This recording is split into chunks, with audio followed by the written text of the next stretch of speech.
Agar siz Marsga uchmoqchi bo'lsangiz, raketani Mars ko'rinib turgan tomonga qarab uchirgan bo'larmidingiz? Bu savolga javob esa yo'q bo'lishi kerak.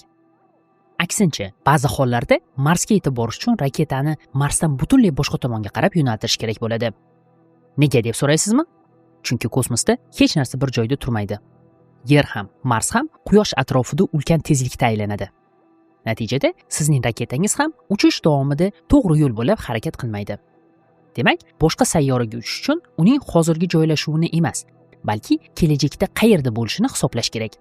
Bu bir tomondan juda oson tuyulishi mumkin. Ammo insoniyat boshqa sayyoralarga borishni o'rganishi uchun bir necha asr kerak bo'ldi. Olimlar avval koinotdagi eng katta to'siqlardan biri gravitatsiya bilan kurashishni o'rganishdi. Keyinchalik esa uni o'z foydalari uchun qo'llash yo'lini topishdi. Buning uchun fiziklar jismlarning harakatiga oid tasavvurlarni butunlay qayta ko'rib chiqishlari kerak bo'ldi. Yaxshilab joylashib olinglar. Bugungi videoda biz insoniyat qanday qilib osmon sari uchish orzusidan boshqa sayyoralarga yetib borish imkonini beradigan murakkab navigatsiyani yaratganini ko'rib chiqamiz.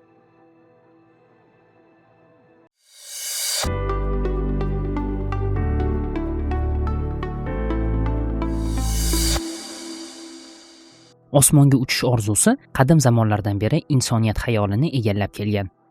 Birinchi kosmonavt bo'lmoqchi bo'lgan Ikar qadimgi afsonalarda parvoz ramziga aylangan.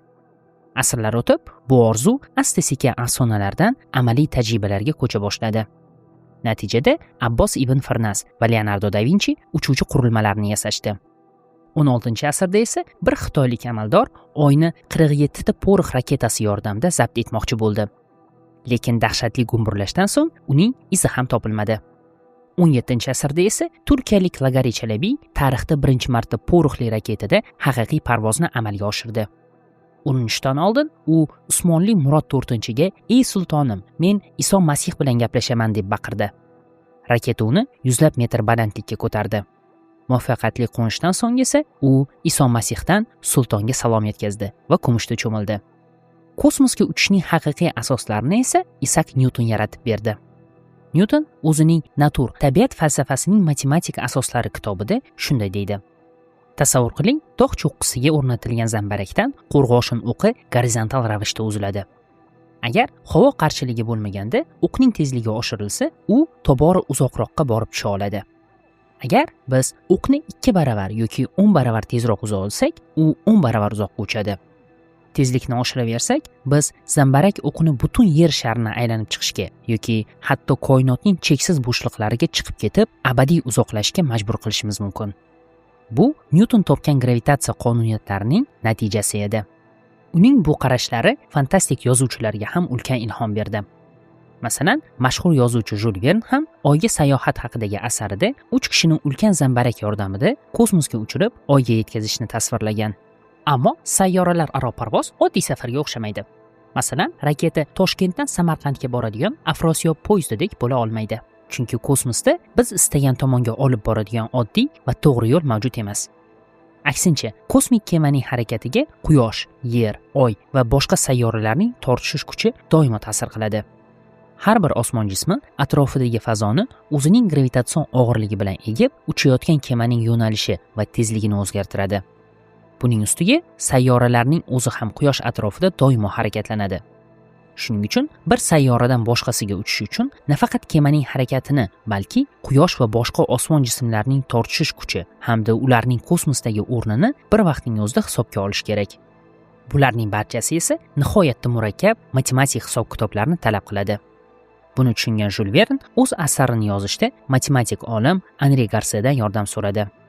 Olimning vazifasi zambarak o'qi Oyga borib tegishi uchun to'pni qaysi nuqtaga va qachon qaratish kerakligini hisoblash, snaryad bosib o'tadigan masofani aniqlash va sayohat qancha davom etishini hisoblash edi. Mana shu yo'l bilan insoniyat koinot sari o'zining ilk nazariy qadamini tashladi. Anri Garse o'z davri uchun hayron qolarli darajadagi aniqlikka ega natijalarga erishdi. Masalan, u raketaning start joyi sifatida Floridaning sharqiy qirg'og'ini tanladi. Bu joy esa hozirgi Cape Canaveraldagi mashhur kosmodromga juda yaqin. Zambarak snaryadining tezligi ham deyarli to'g'ri aniqlangan edi. Masalan, Oyga uchgan Apollon kemalari soniyasiga 10.840 metr tezlik bilan uchgan bo'lsa, Garse esa soniyasiga 10.970 metr tezlikda uchadigan va zambarak o'qini hisoblab chiqqan edi. Garse Oyga yetib borish uchun 97 soat vaqt ketadi deb hisoblagan bo'lsa, Oy atrofini aylanib chiqqan Apollon 8 ga 69 soat kifoya qildi. Yana Jules Verne birinchi bo'lib o'z asarida start uchun mos vaqt masalasini ko'tardi. Chunki yoqilg'i sarfini kamaytirish uchun zambarak uchining qiyaligi va Oyning holatini hisobga olish kerak edi. Natijada Oy Floridaning qoq tepasida, ya'ni tabiiy yo'ldoshimiz kosmodromga eng yaqin nuqtada bo'lganda zambarakdan o'q uzish kerak edi. Bunday noyob imkoniyat har 18 yilda faqat bir marta keladi. Shuningdek, o'q uzish paytida Yerning aylanishini ham hisobga olish shart edi. Chunki markazdan qochma kuch snaryadni tik yo'nalishdan chetga surib yuborishi mumkin edi. Natijada sayyoralararo harakatlanish masalasi ma'lum darajada hisoblab chiqilgan bo'lsa-da, kosmik zambarak loyihasining o'zi ilmiy jihatdan juda zaif edi.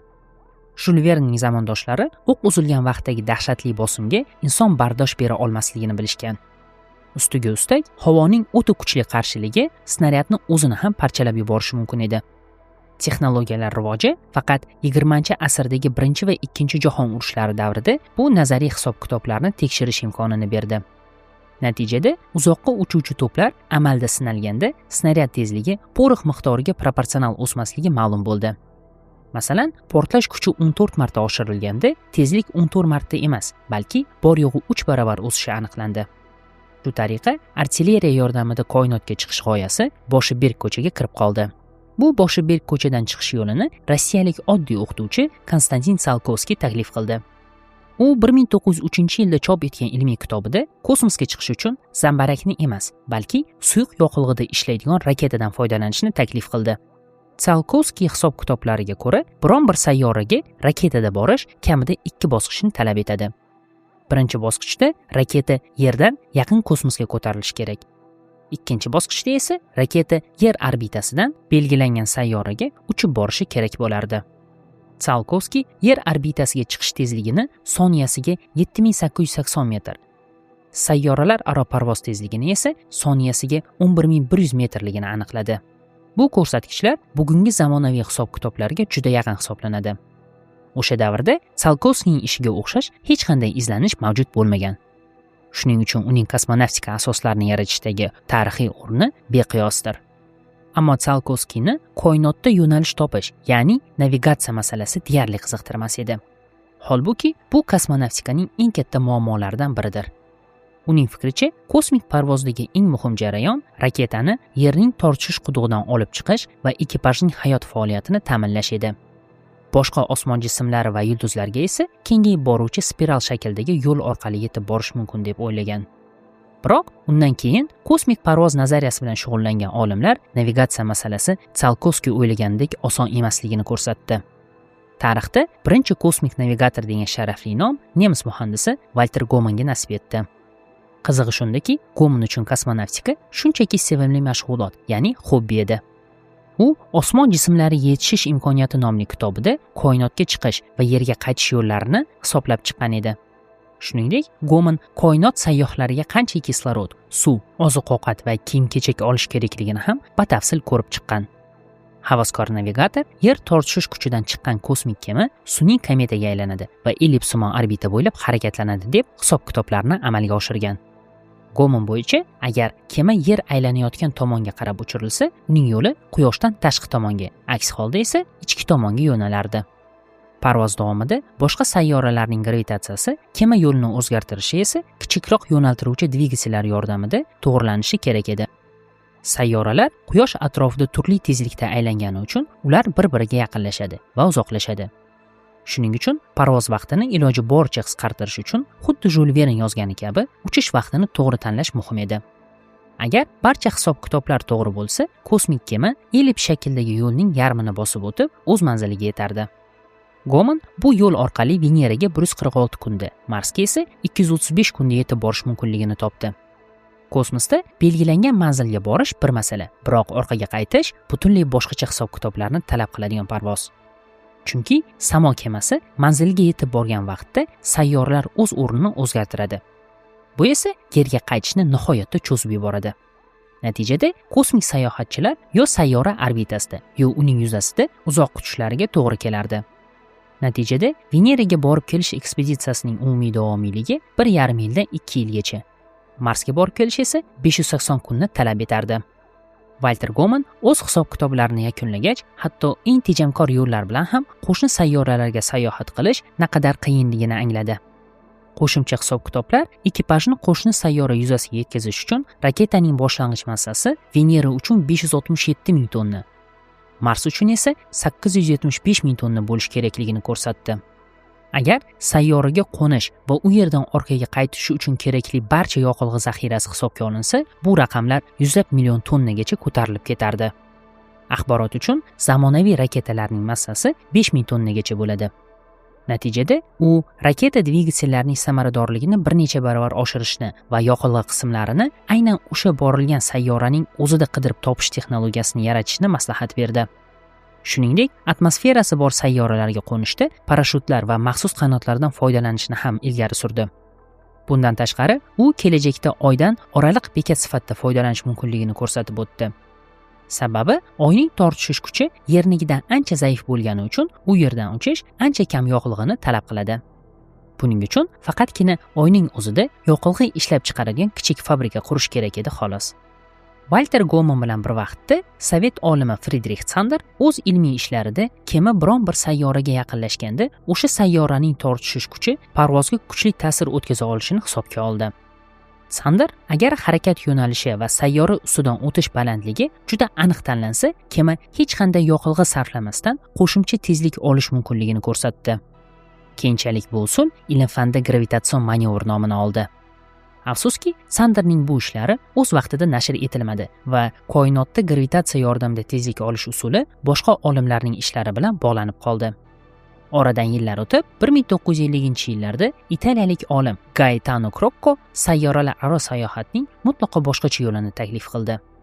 U bor yo'g'i 1 yil ichida Yer, Mars, Venera, Yer yo'nalishi bo'ylab sayohat qilish mumkinligini ko'rsatib berdi. Crocco hisob-kitoblariga ko'ra, Marsgacha borish uchun 113 kun, Marsdan Veneragacha 154 kun va Veneradan yana Yergacha qaytib kelish uchun 98 kun kifoya qilardi. Bunday grand tur yoki buyuk sayohat uchun sayyoralarning koinotda o'ta qulay joylashishi talab etilardi va bunday noyob imkoniyat 1971-yilda paydo bo'lishi kutilgan edi. Garchi o'sha paytda bu sayohat amalga oshmagan bo'lsa-da, Crocco g'oyasi kelajakda eng oddiy sayyoralararo kruiz asosi bo'ladi deb umid qilamiz. Bugungi kunda esa Fritz Sander yozgani kabi sayyoralar yaqinidan o'tayotib, ularning tortishish kuchi yordamida tezlik olish va yo'nalishni o'zgartirish usuli avtomatik tadqiqot kemalari uchun eng asosiy strategiyaga aylangan. Voyager 1 va Voyager 2 kemalari buning yaqqol misolidir. Interstellar filmidagi kosmik parvozlar ham aynan mana shunday hisob-kitoblar asosida amalga oshirilgan. E'tiboringiz uchun rahmat. Agar videomiz sizga yoqqan bo'lsa, like bosing, kanalimizga obuna bo'ling, videolarimizni tanishlaringizga tavsiya eting.